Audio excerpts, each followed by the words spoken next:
You think a lot of U.S. pennies is a good investment right now? Um, I think it's smart to get rid of the penny, and I'll tell you why.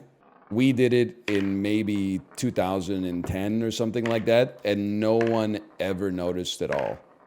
Like it has not changed the quality of life in Canada by even a fraction of a fraction of a percent.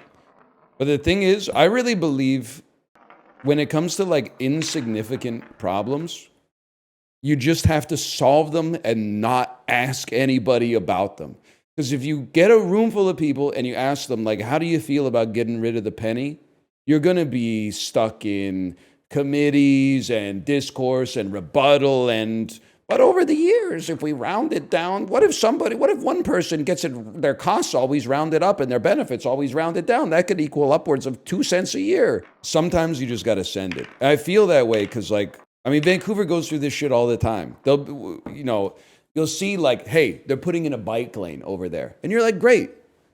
And then you'll get like discourse. You'll get like a letter in the mail that's like, we had to pause the bike lane construction because the residents kicked up a fuss. So now come to City Hall in 3 months. We're going to have a fucking town hall on the bike lane. And then 3 months later, the town hall happens, and nobody with a life goes because they got shit going on that's like more important. They got responsibilities. Then you get another letter that's like, because of the residents of the neighborhood voiced their concerns, the bike lane is going to be a half hybrid bike lane and half street parking because residents were really concerned about the amount of street parking that was going to get taken up by the bike lane. And you're like, it took like a year and a half.